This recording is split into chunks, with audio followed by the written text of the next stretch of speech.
All right, welcome everyone. Welcome to Lean in Olympia. This is a bi-weekly podcast through Interfaith Works. My name is Corey Passons. I'm the program director for Interfaith Relations with Interfaith Works.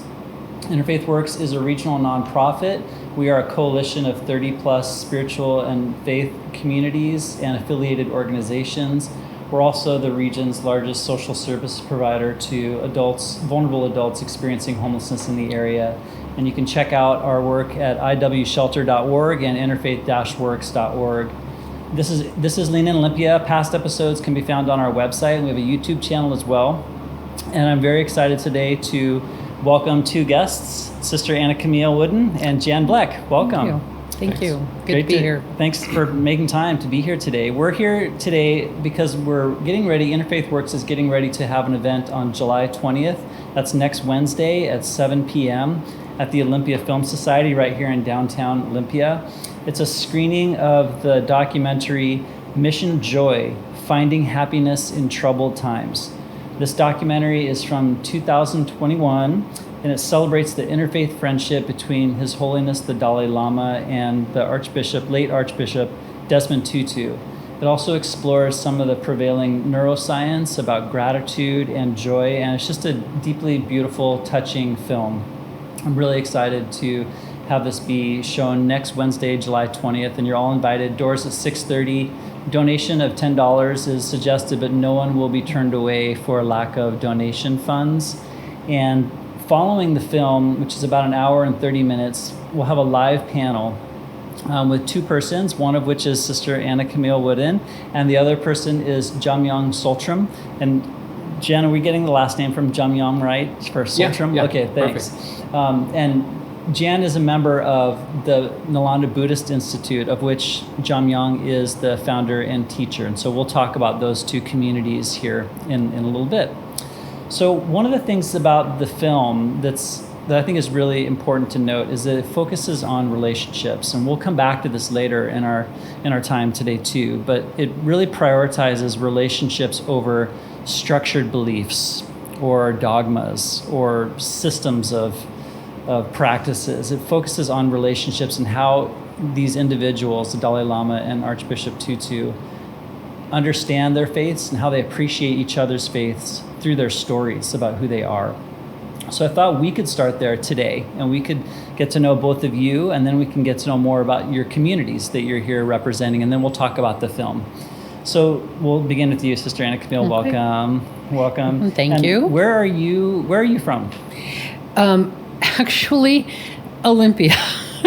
I've come full circle. I was born in Olympia, raised in Olympia, and went to school in Seattle. I spent my professional life teaching in the Kent School District, and here I am, back where I started. So there's something very satisfying about that. You're back. You live in community. I live in community in Lacey, St. Placid, Priory. Mm-hmm. We're a Benedictine women's community. I've decided we're the best kept secret in Lacey because no one seems to have heard of us, even though we've been there since 1952. Mm-hmm. The men's monastery is up the street, St. Martin's University, and we are, they're good friends of ours. Yeah. What was it that drew you toward life in community? Is that how you describe it? Is that how you name it? The monastic orders are we live in community. Mm-hmm. We worship together, pray together, we sit at table together. Many of us work together, in common ministry. So that distinguishes us from other forms of religious life is our community. So oh gosh, everything drew me to it.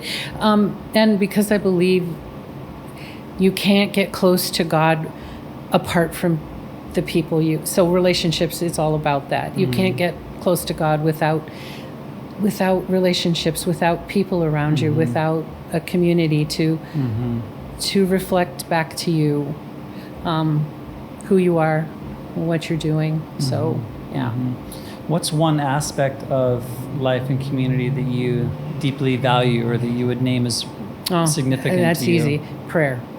We pray the hours, which is a monastic thing to do. We pray there are 6 possible hours. We pray 3 together as a community, and then many of us pray what they call the smaller hours on our own. That's the anchor of our life, the anchor of our day. We take turns being praise leaders. We think deeply. We write prayers and blessings. It's a beautiful way to live. When did you take vows then? I am what's referred to as a late vocation. I started on this path. I was an oblate, I associated with the monastery as a lay person for 8 years as an oblate. And then I was invited by God and by the community to consider a religious path. So I'm in year 6, well, actually year 7, and I'm hoping to take final profession in January. Okay, so 6, that's in 7 years after you take is when you do final profession. Yep. Okay, so they're not necessarily rushing you toward that. Oh no. Yeah. Monastic life is not rushed. Yeah, it's a different kind of time. Very, very. And just as a side plug, St. Placid Priory also has a spirituality center. Yes, that's one of our ministries. Yeah, and as a regional clergy person, I've benefited from retreats there. It's very simple, unadorned, well, furnished but very simple lodging and a place of contemplation. You can attend the prayers. Yes, and one of the big Benedictine charisms, our gift is hospitality. We receive everyone as Christ, and that means everyone, no exceptions. Yeah, and more in non-denominational too. It's accepting of all people. That's right. No, there is no exceptions. Yeah, there is no litmus test for hospitality. Yeah. Well, that's another reason I love it. And we're going to come back a little bit to some of the what the Benedictine way is in a moment. I want to just appreciate that too, and we'll do that also as well with some of the Buddhist ways. But I want to turn to you, Jan, and welcome you. Thanks. Thank you for being here. And again, same question to you. Where are you from, Jan? What's your story? Well, I was born in Colorado and moved to Olympia after living in the West most of my life in 1981. So I've been in this community since 81. And we don't have any plans to go anywhere else. Okay. And you and your wife Kathleen, and you raised children here. Right. And yeah. Well, when did you start practicing Buddhism? I think I would date that to about 2004. I had been in medicine for my career. And in medicine, there's no shortage of suffering. You encounter people suffering all the time, sometimes chronically, sometimes in the blink of an eye. And, that really engaged me, as much and, in a growing proportion to how the science engaged me. And I felt like I didn't have a real take on, how best to engage with suffering in the best interest of the person while keeping my own personhood intact. And Buddhism seemed to offer that from what little I knew about it at the time. And so I started going to Nalanda because I knew about Jamyang from him having been in town, and I'd heard him speak in public. And it seemed fortuitous to have a very accomplished and learned teacher in my own front yard. So, that's when I became involved with Nalanda. You mentioned Jamyang. He will be the second panelist of 2 with Sister Anna Camille on July 20th. You've been really helpful in collaboration with Jamyang, and when you're an ambassador for Nalanda. Are you on the board as well? Or you are? Yeah. Okay, yeah. Chronically on the board. Okay, as does happen. And how long when did you become associated with Nalanda? When did he? You could start there. When did he form or found Nalanda here in Olympia? It was, it's probably 40 years ago or so. He had a traditional Tibetan monastic education in India and Nepal, and then ended up in America and was sent by the Sakya Monastery in Seattle to Olympia to sort of do outreach in Olympia. And there have been various iterations of things that he's done in town over the years, but the current one and the most long-standing one is the Nalanda Institute. Okay. What do you most value, or what's something that you value deeply about being a member of Nalanda? Well, I think for me, it's been a great source of education and support. You know, I'm curious about a lot of things, and so I've had occasion to learn about a lot of things that I hadn't ever really been taught before about, you know, I guess in the philosophical vein, and so it's been educational for me. Of course, it's great to be in among people who have common interests and different experiences, because it's, you know, I learn from everyone who I encounter through Nalanda.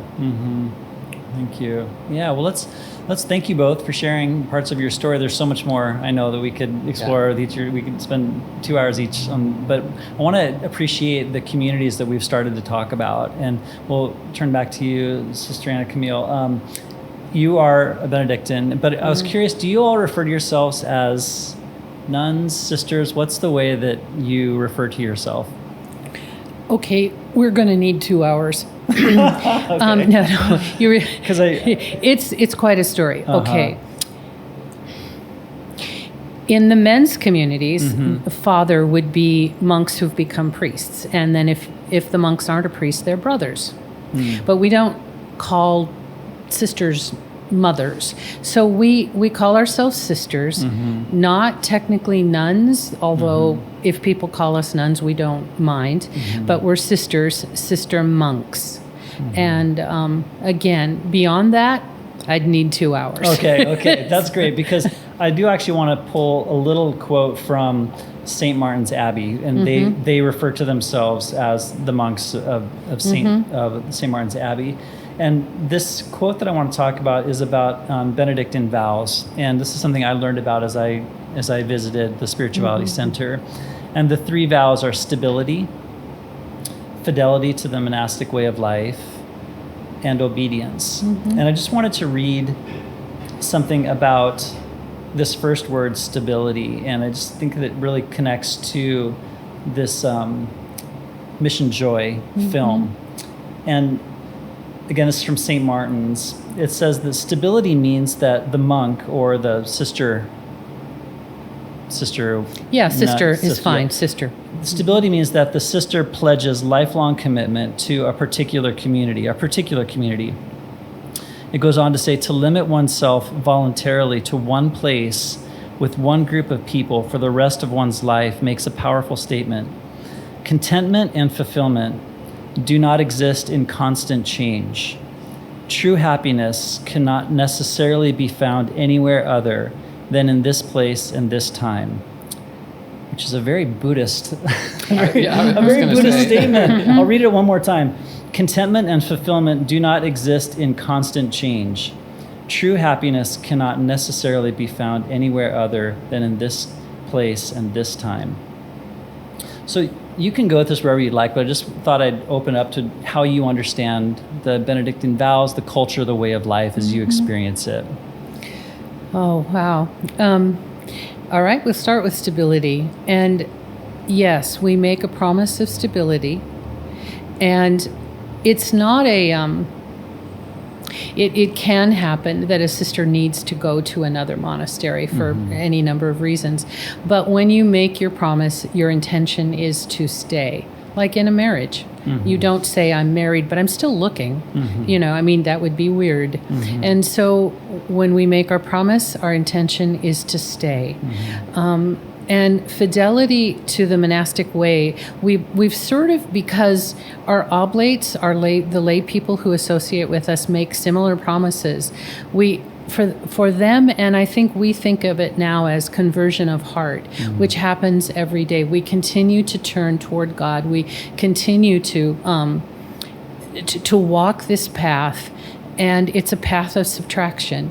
So we continue to let go of all the things that get in the way of our closeness to God, of our service to others.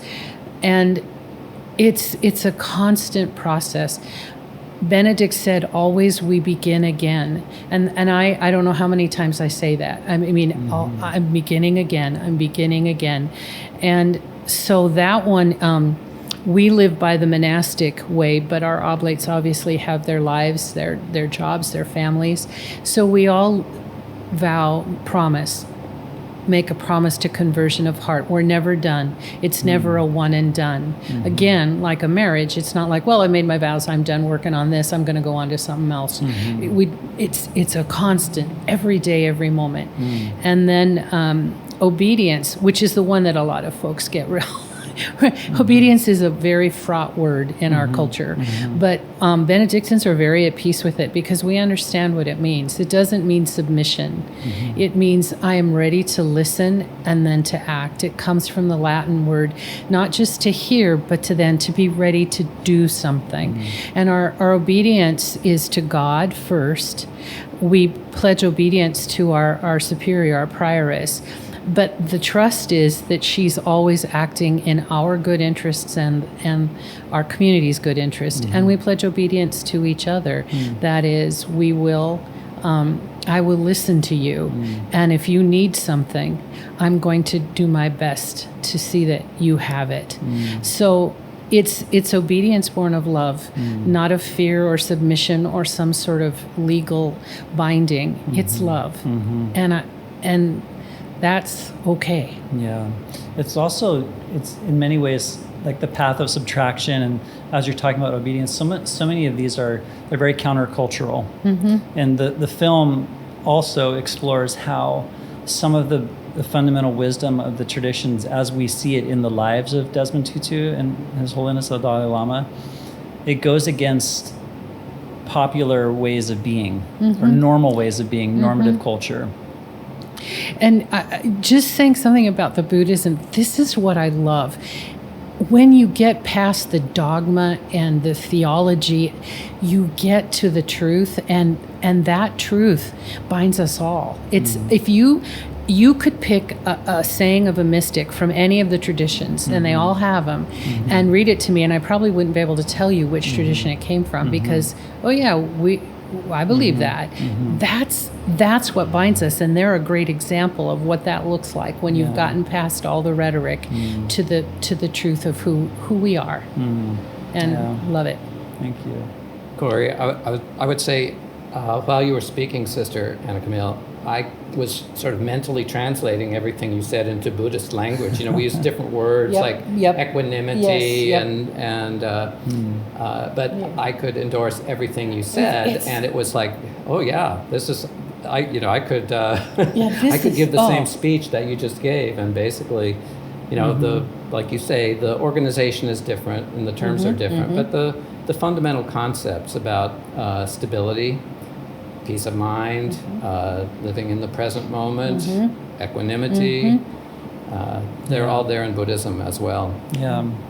And in the Sufi tradition and the Kabbalah tradition, and it's amazing. And the importance of your spiritual friends, your community. Yeah. Well, let's take just a moment to just appreciate Nalanda as a community too, and then we'll move to some of these themes that you both are starting to dialogue about. I loved some of the language on the website. Jan, I wanted to read just a couple of quotes from it.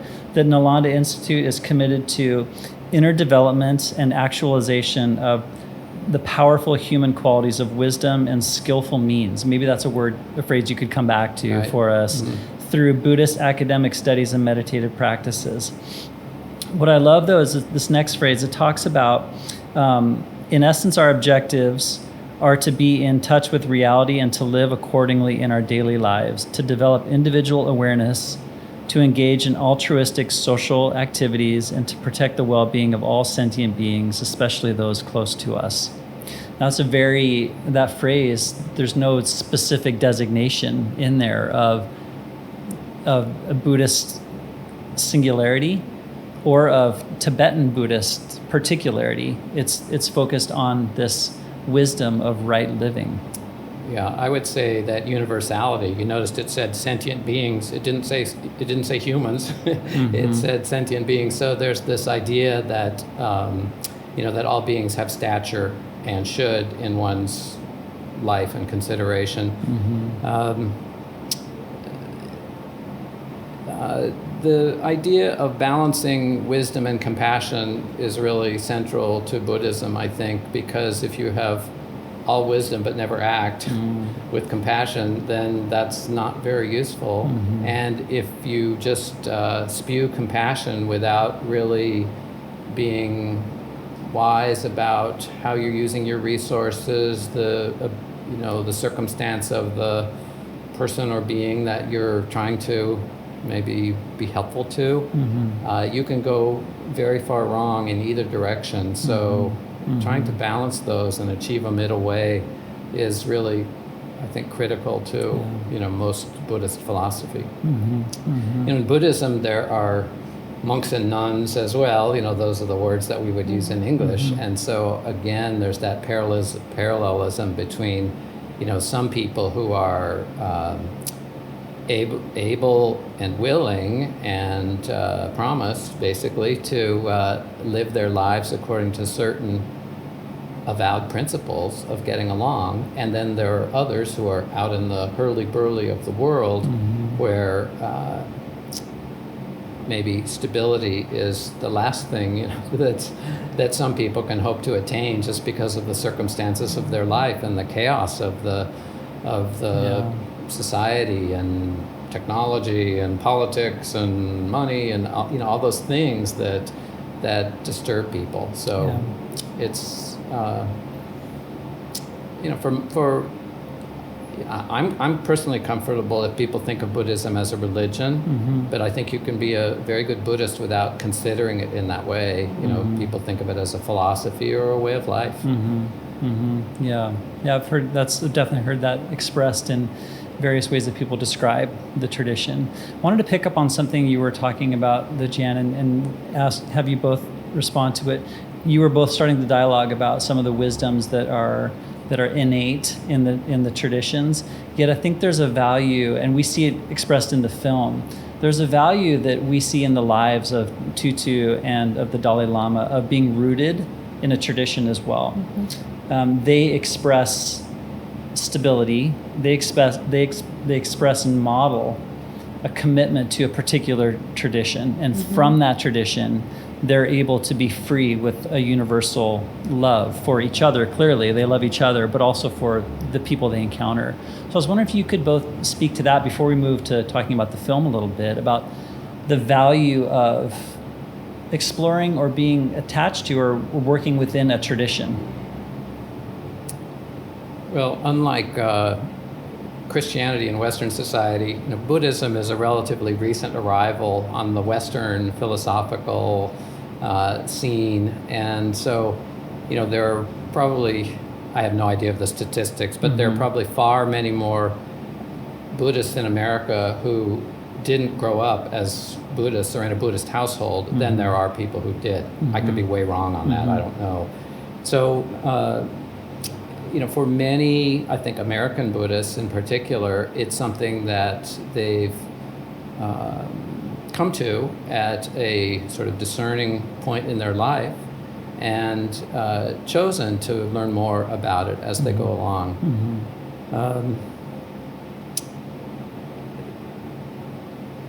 I forget the rest of your question. Yeah, just kind of being the value of being associated or rooted in a tradition as we appreciate other traditions near us or even in our lives, intermeshed in our lives, how we're able to do that. As we see in the film, I think that these two spiritual leaders are able to appreciate each other so deeply, almost because they're so rooted in their own tradition. Well, I think we all grow up in a tradition and culture, whether we're aware of it or not, or whether we value it or not. Some people just want to get out of Dodge and recreate themselves. But I think there's something very rooting, and it's having a base to be from a culture and acknowledge about your culture, the good points and the bad points. One thing I particularly enjoy about hearing from our teacher Jamyang, is his view of the West comes from his Tibetan Buddhist upbringing and education. And so he sees things in a very fresh way. And he's facile enough and understands enough about our culture that he can tell anecdotes that have to do with like driving on I-5 or something like that. But, he then, gives his own idiosyncratic interpretation of that. So I think that if people sort of reject their base, that isn't necessarily a winning recipe for stability. I think you have to acknowledge whatever base that you bring to the room. Yeah. How would you respond to that, Sister Anna Camille? I've come to really, and I've come to all of this later in life, but I'm grateful that I had the life left in me to do it. Following the path requires discipline and commitment, and in following this path, and because when I chose to be Benedictine, I wasn't rejecting anything else. It wasn't about that.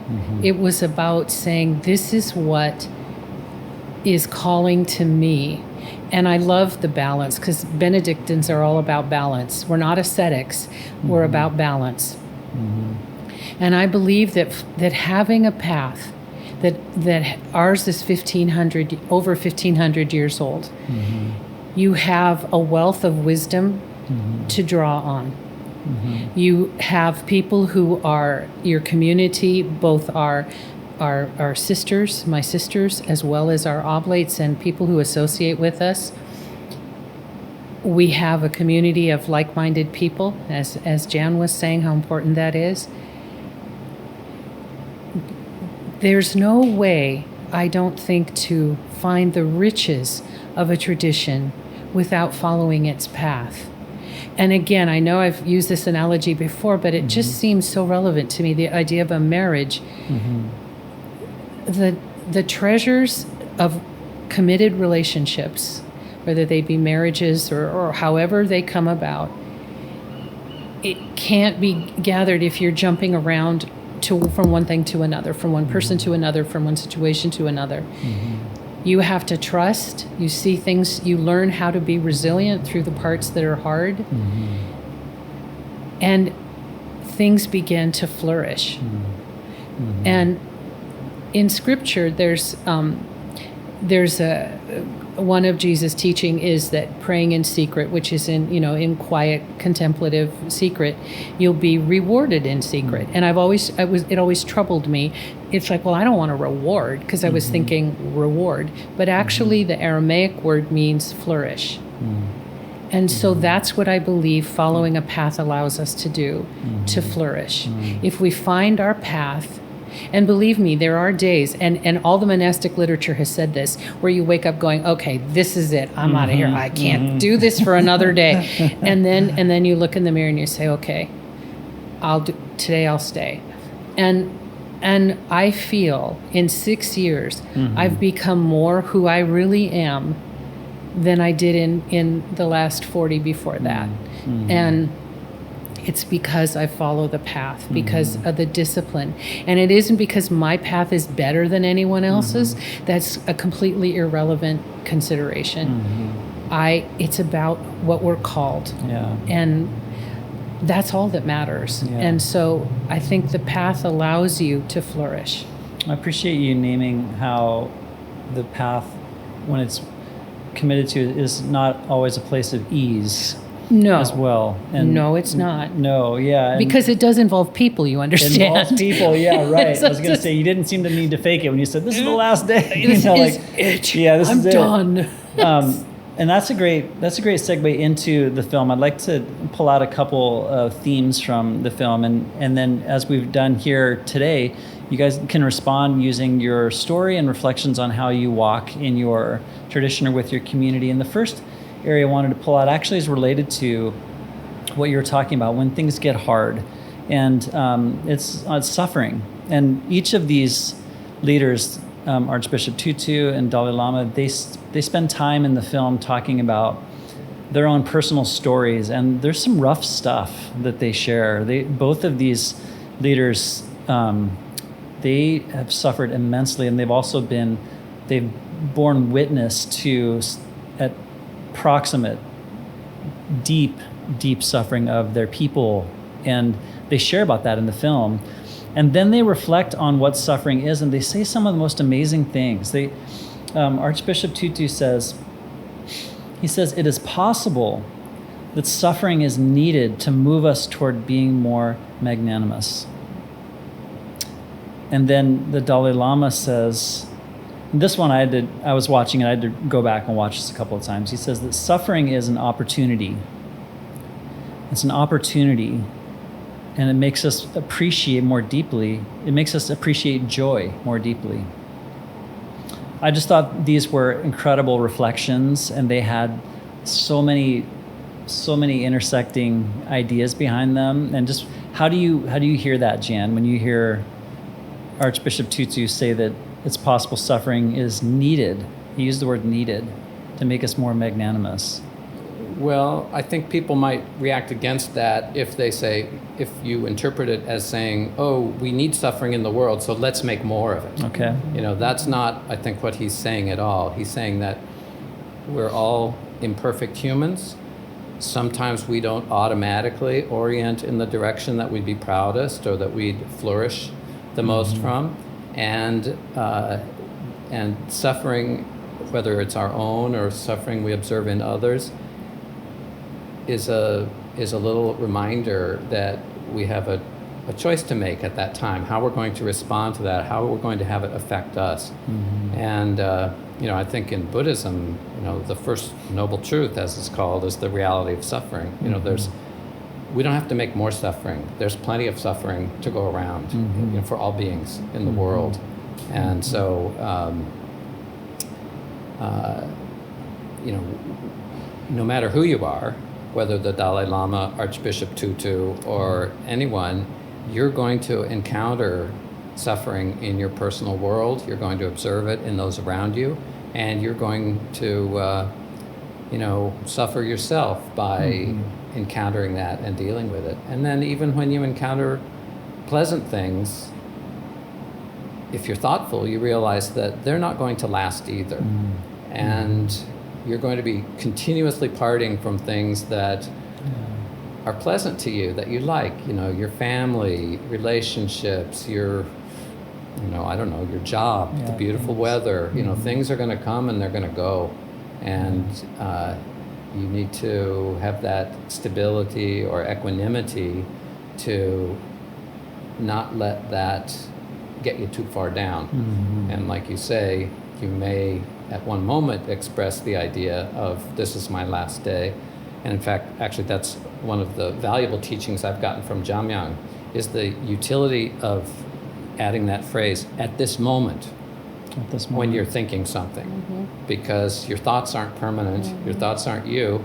And if you just say to yourself, at this moment I feel angry, or at this moment I feel depressed or something like that, but then you're acknowledging that in past moments you didn't feel that way. In future moments you won't feel that way. So you don't have to get so attached to the anger or the depression that you have right now. And there are ways to get past that. Yeah. How would you respond to these quotes? I totally agree and understand, and I've come to believe that it isn't if I encounter someone who is in the middle of a great deal of suffering through illness or loss, I would never say those things to them. Yeah. I've decided that one of the things that I can bear witness through my life, and that's what is the strongest witness to the truth of those statements. And so my job is to respond to the moment, to sit with someone in their grief or their suffering, and be available to them. And in the process, my own hope, my own rootedness, hopefully will be of service to them. But I believe that it's true. And as Jan said, it's inevitable anyway. So it is, how do we deal with it? Right now at the monastery, we're talking a lot about resilience, and it's a quality developed over time. But no one needs to be lectured about it or told, well, you'll see, this is all for the good. I mean, can you imagine saying that to someone who's just experienced a loss? Yeah. It's with our lives and our compassion and our willingness to be with people where they are that I think witnesses to that. Yeah. You know, and so it's about presence to me, and then let these lessons come. Yeah, you said we witness it through our lives. And With our lives, with yes. our lives, yeah. And in the film, we have kind of the benefit of knowing about these two leaders. And so when they say that, each of these very short statements, there's a movement. There's a movement toward a way of being that they describe as magnanimous or moving toward joy. And we can know about their lives and understand that. So there's a lot of subtext going on when we see these committed lives of practice. Then when they talk about suffering, it's not only the crucible of suffering they're talking about. They're talking about it being part of a movement or a journey toward an experience of joy and they or speak magnanimity. with the authority to speak They that speak way. with the authority, and that's what I think is so amazing about them, is they don't, we don't want to talk about that part. Let's just keep having fun. They speak with the authority of those who have suffered, and they witness that joy is possible, and that's, to me, is awe-inspiring. Yeah. There's a scene in the movie where adolescent girl. It's a scene where children are asking questions of Archbishop Tutu and His Holiness, and this girl who, I don't know, 13 years old, talks about how she left Tibet and left her family and came to India, I guess it was there, and she chokes up and cries. And so these two elderly men, both of whom have physical disabilities, are in the position where they're dealing right at that second with someone who's standing a few feet from them, who's overcome with her suffering. Now, there are countless people in the room, all the cameramen and everybody else, and they each say something. But I would say to those of you who are going to see the movie, if you can, put yourself in the position of what would I do in that second for that girl? Yeah. And just see. I mean, I have my own opinions about how, I don't think, that went exactly right, maybe I wouldn't have done it that way, but it's a real good test to see, how can you use your imagination when very suddenly you're challenged with suffering that emerges when you least expect it. Yeah. And it so happens there's a third person who I assume is a teacher of the girl or something, who actually approaches her physically and comforts her. But it was a very touching time for me, and I thought very fraught about, how are these guys going to deal with a real question with emotional content? This isn't the usual softball question that people get when they're dealing with a public figure. Yeah. Something I noticed about that interaction, Jan, is that neither of the men, neither of them rushed. And they each exhibit a kind of pace that's like a trustful pace. That there's another scene when Desmond Tutu is talking about his father, and there's some abuse that happens in the home, and it's a hard story. And as he's saying it, one of the cameras pans to Dalai Lama, who's murmuring what I'm assuming is a prayer. And then when he stops talking, they both just allow silence to happen. They both are very versed in that silence. I just really was struck by that. Yeah. Silence is a byproduct and also even a technique or a practice in the contemplative way and in Buddhist tradition. And maybe we could spend a moment talking about using this episode as a way to talk about how have you been nurtured or received a gift from your tradition that allows you to move into silence? Oh boy. Okay, here we go. This is great. I love the silence. God's first language is silence. And we balance our contemplative lives with our lives of work, ora e labora. We have silent days every month. Back in the monastery part where our rooms are and kitchenettes and things, we practice silence. We're quiet. We don't slam doors. We don't run down the halls. We don't raise our voices. We don't speak in our, if we don't entertain guests in our bedrooms. It's about silence so you can listen. We have, we just in June had a week-long silent retreat in place. We were still in the monastery. We have a strong tradition of contemplative prayer, which is prayer in silence. I have come to, and then not just outward silence, it's the interior silence as well. And I'm just coming to understand what that is. It is transformative.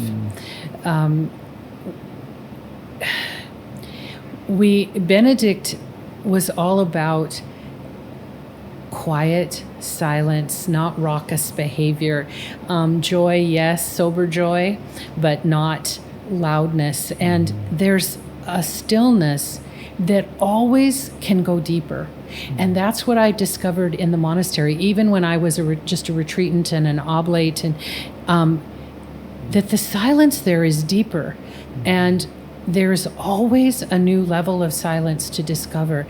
And I think that is going deeper inside, connecting with what we believe in our tradition is the indwelling Trinity, the indwelling God we meet and who is in a way indistinguishable from our true selves.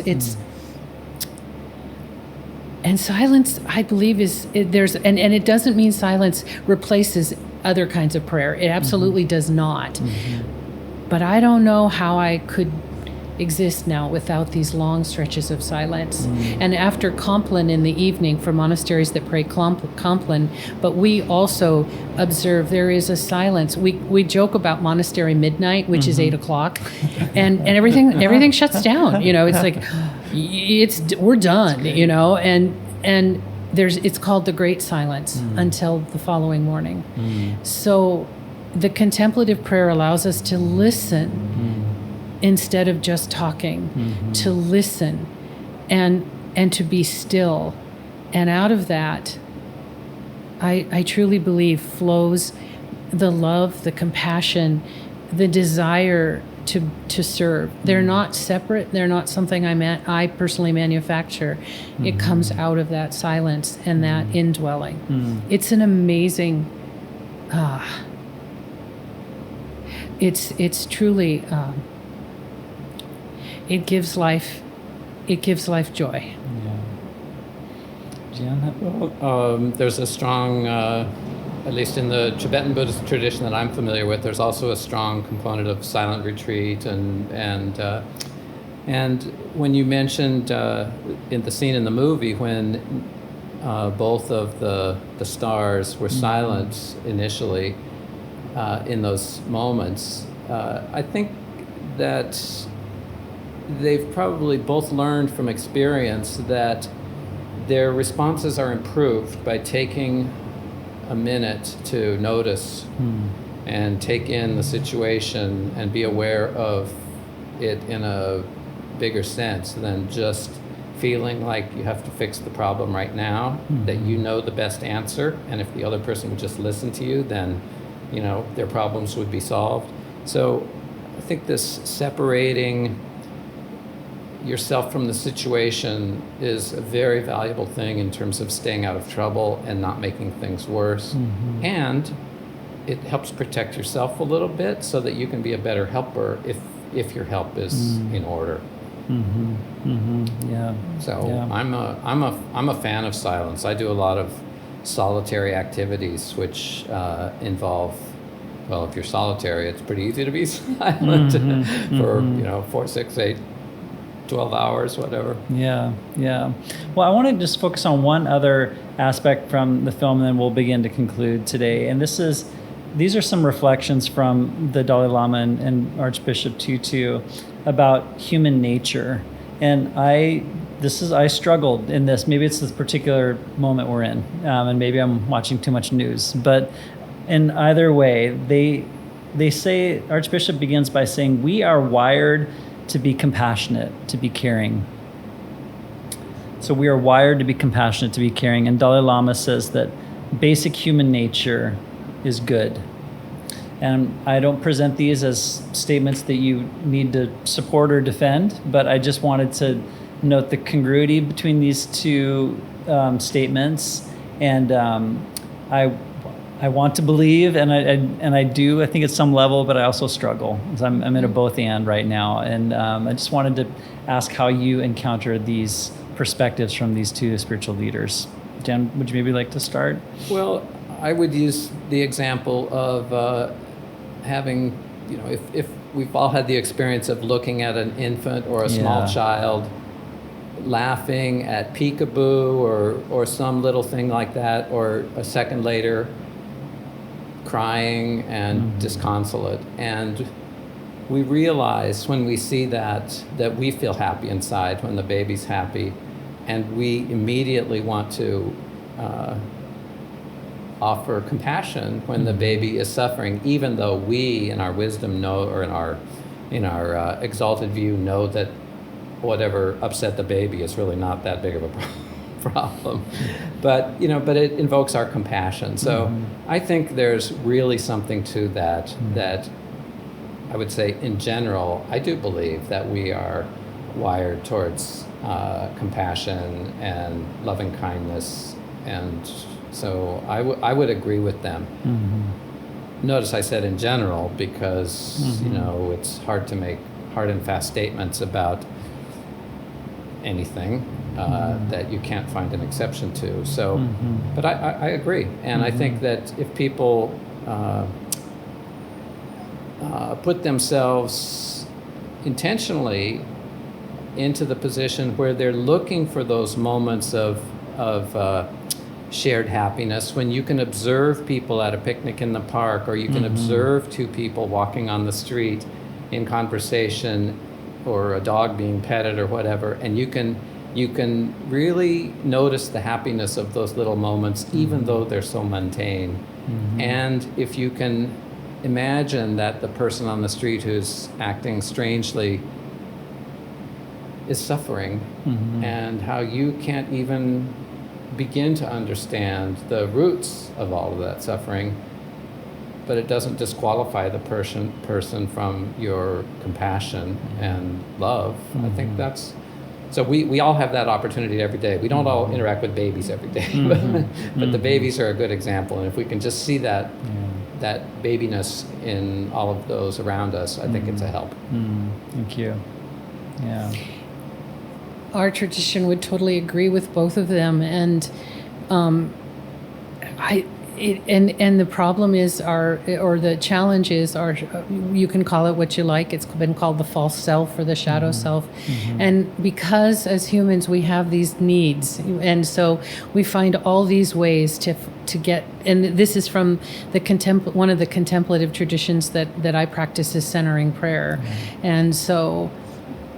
We try so hard we need affection, we need esteem, we need some sense of control, we need to feel secure, that we know what's coming. We have so many needs, and those are the things that get in the way, because we try to find them in our over-identification or identification with groups or individuals. But the teaching in contemplative life is that our basic nature is good, and it is because God's in there.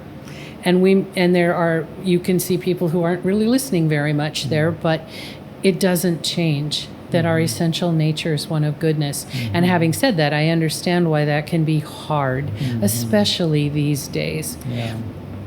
But as Jan said, if you look at the lives of people, they didn't just decide to be that way. You look at long lives of suffering of many kinds, and trying desperately to find stable ground, and there are so many ways that you can go wrong. Yeah. So again, I feel that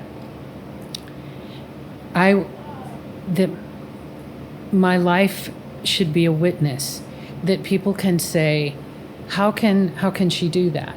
How, and then ask or find their way, their path, because everyone deserves to know that they are loved by God, that their basic nature is goodness, that there is hope. Everyone. And that's what, but I words are easy. Living is harder. Yeah. And so, but my tradition believes that our basic human core is one of goodness. It's fundamental, and and of course it can't be true of everyone else and not of me, right? Yeah. And so once I accepted that, it was so much easier for me to look at others that way and say, I want you to know what I know, And so it's not about evangelizing or proselytizing. It's about saying, discover who you are. And if it's through the Buddhist tradition or the Muslim tradition or the Jewish tradition, and we have all of those that all folks that we associate with, find your path. Yeah. Thank you. Yeah, we can't, there's no scene in the film where the Dalai Lama or Archbishop Tutu says that they think of themselves as good. However, we can see through their lives all the suffering that they've witnessed. And for them to say human nature is good, it feels like, of course, they're including, through their own generosity of spirit, including themselves in that. And so I look at those statements and I get a lot of hope from them, seeing the arc of their lives, and then this resolute, unanimity in the goodness of people. So with that, we'll come to the final question, which is about hope. And I always conclude with asking, where do you see right now in the world, where are you seeing an expression of hope, and what does that mean to you? Either you can go first. I think there are many places. I think I'm so inspired by young people these days, and the graciousness of the racial healing movement on the part of Black Americans and Asian Americans, and all the graciousness of spirit that I've seen, and then our young people who seem to, there's a sense I get of, we are not going to carry these prejudices, this violence, this thinking that into our futures. And there's the loudness that we hear, but underneath it feels to me there's this steady movement toward what I would call the good, but you could call whatever you like, whatever works, toward